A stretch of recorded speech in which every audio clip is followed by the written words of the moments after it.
come down, your kid's done this, he's done that, or she's done this.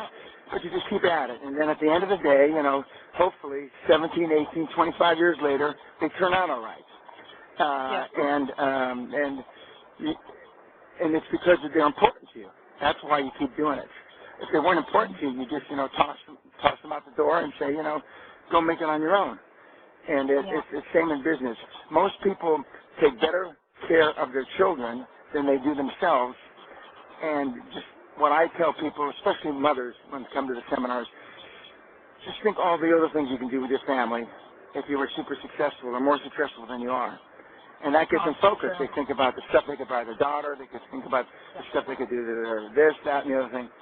And it's about sacrifice, though. Yep. I find that when you really look at the larger scheme of things and you go, okay, what is it that I really want? Not just for myself and my family, but for others too, of course, because the more successful you are, the more financial wealth that you have, the more you're available to larger sums of people because you're able to bring yourself to, like you're in Shanghai right now, you're able to bring yourself to certain locations, to different people, to different cultures. And it's really wild because the financial education, it's just not part of the system, and it's designed that way. But when you take an invested interest in your own success and growth and wealth, you realize that your finances are really just about your own personal gain, about you being successful. And it's not, for me personally, I've realized that it's not really about the money. The money comes with it. Correct. It's that inner desire, that passion, that fire that's within you to really want to make changes and be out there and create whatever it is, And the finances just happen because you're living that purpose, you're living that passion, and you're succeeding for yourself and for others. And it's just an empowering state to be in. And of course, this is I agree with you. I agree. I was just thinking of a couple other Canadians, and I know not just Canadians listen to you, but I have a mentee named Andrew Reed in Canada, and he's a really super guy. You can Google him, and he's in the training and development for big corporations, big Fortune 500 companies, and but he's also a super athlete, and having to have a 60, 70-hour schedule and still compete. He races those big dragon boats across the water, and and he has to, he has to get less sleep, and so he can stay fit. Another guy, and I think one of the ways that you introduced to me is another a guy who's an internet guru named Dan Loke. He's a Chinese Canadian, and Dan. I've known him since, he's still a young guy. I don't think he's 30 yet, but anyway, I've known him since I think he was 20. And he came to the castle, and along with Andrew, and it changed their lives. I mean, it just absolutely, they were opened up to another vista of opportunities that they didn't really understand, because most of this, the people that we deal with on a day-to-day basis, we become saturated by what they believe, and slowly but surely it takes over our own thought process. Even if we have big aspirations and big goals and big dreams, if you go to lunch with the same people every day and you play golf with the same people and that have no aspirations and no dreams, pretty soon your dreams and aspirations don't seem as important, because when you're going to take time to stay focused, to try to get focused, they say, "What are you doing now? Let's just play some more golf.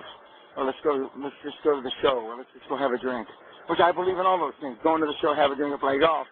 But I mean, truly in moderation. I mean, I'm focused on my goals until I achieve them, and then once I achieve them, I set new goals. Wow, that's wonderful. I was just tuning in there, Dan, about being at the castle, and when you were speaking about Dan from Vancouver. And being that young entrepreneur before he's really branched out, and just the experience of being in that castle, being in that energy, and then having such a powerhouse of yourself, offering mentorship, and just being so clear cut. I would love to actually go back to April. Yeah. When we're sitting in the library having a drink, I bring up the point that everybody's seen, well, not everybody, most people have seen the movie Braveheart about Sir William Wallace, who fought the British, English, I should say. Well, Squire Guthrie in 1397 or 1398 at Guthrie went from Arbroath, Scotland, which is 6 miles from the castle, to Calais, France, to recruit William Wallace to come back to Scotland to fight the English. And I say probably sitting in this very room, because it's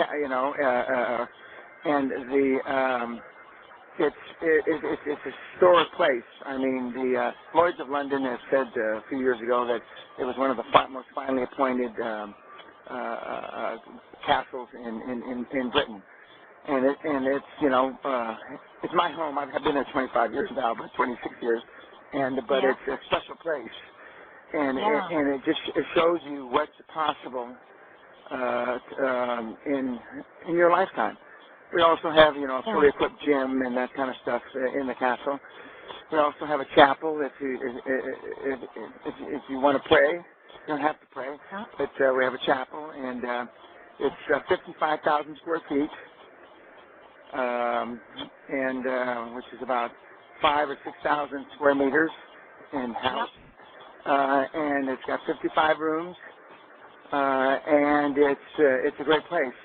April, the colors will just be changing, and it'll still be brisk, and we've got our own 9-hole golf course that I built about 1995, about 15 years ago now, and it's a super place. It's on 156 acres that you can roam around. It's really superb, and we have our own chef, Benjamin, who will cook everybody's delight, and it's graduation night is a kilt, black tie kilts, we rent you kilts.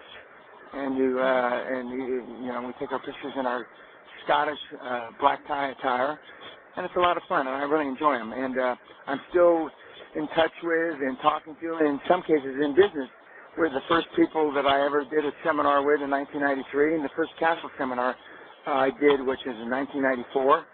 And they're still around, and they're still successful, and so I get great pleasure. In fact, now I'm on my second generation of, in some cases, like George and Deanne Verdier. Their son, Bob, is a mentee of mine. He's an investment banker on Wall Street. So we're now getting into the second generation. The children of the people that I trained, I am now working with, and it's very gratifying. Oh, excellent, excellent. So, I mean, it's obvious what people would get out of, participating in this.